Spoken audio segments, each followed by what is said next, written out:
ازاي تخسر زوجتك وتقتل المودة والرحمة ما بينكم في 10 خطوات بس. في بعض حالات الطلاق بتصر الزوجة إصرار غريب جدا على الطلاق رغم الخسائر النفسية والمادية ليها، والزوج بيكون مذهول ومش مصدق إنه ده بيحصل بجد، وبدل ما يحاول يصلح المشكلة لا ده بيحاول يأذيها بكل الطرق يمكن تتراجع عن قرارها.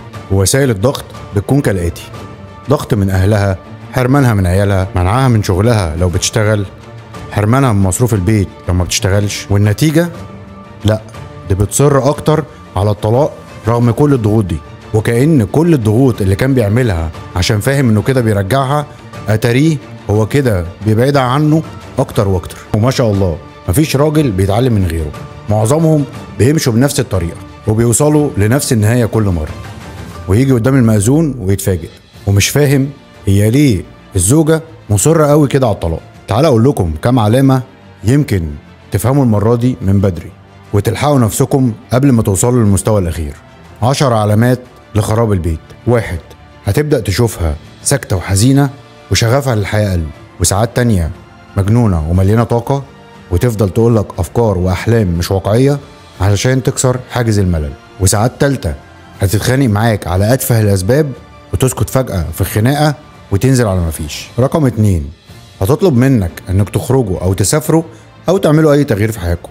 رقم 3 هتقولك ان الحياة بدأت تخنقها وان رمي المسؤوليات الكتير عليها بدأ يفقدها انوثتها يوم بعد يوم. رقم 4 هتسامحك لما تخونها وتقولك تعالى نبدأ صفحة جديدة ونتعرف على بعض من جديد ونشبع احتياجات بعض اكتر ونفهم بعض عشان ما ترجعش تخوني تاني.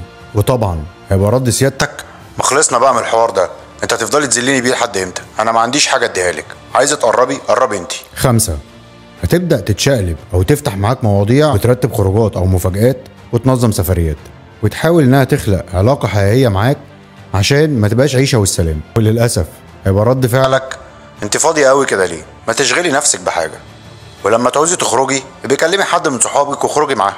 مشاكلك النفسيه دي شوفي دكتور يعالجك منها، ولا شوفي لك واحده صاحبتك ترغي معاها، انا مش فاضيلك. طب اقول لك خدي العيال وسافروا وانا هاجي لكم خميس وجمعه. رقم 6 هتحزن وتتوجع وتنقح عليها احتياجاتها انها تتشاف وتتحب وتتسمع.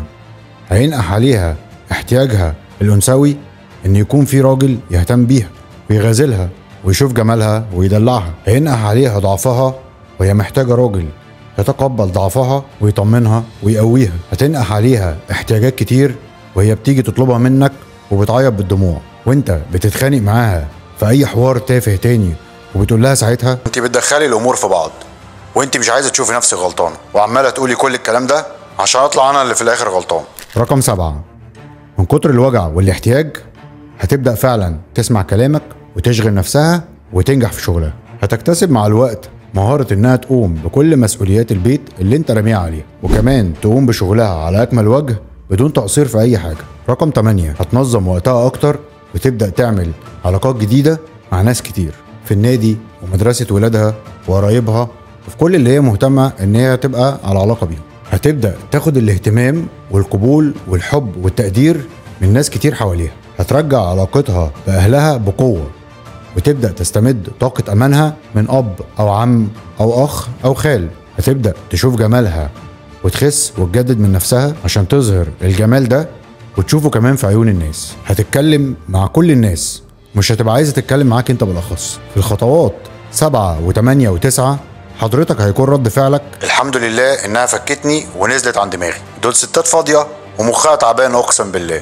رقم 10 مش هيكون ليك اي دور في المرحلة دي غير كونك ماكينة فلوس ATM، لان باقي احتياجاتها النفسية انت اصريت انها تاخدها من حد غيرك، وهي مع الوقت نجحت في ده.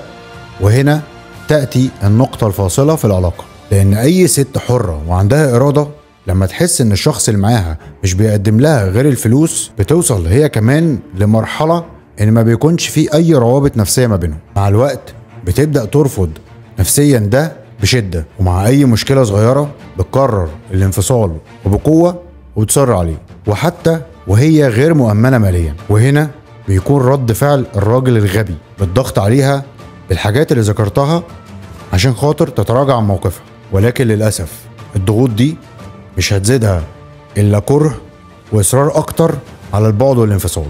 أنا عارف إن الضغوط كتير على الرجالة، وعارف إن الحياة بقت صعبة، بس أتمنى من كل راجل إنه يحاول يحتوي زوجته ويحافظ عليها وما تخليهاش تحتاج لحد غيرك. حياة سوية مع إسلام أنور، والسلام عليكم.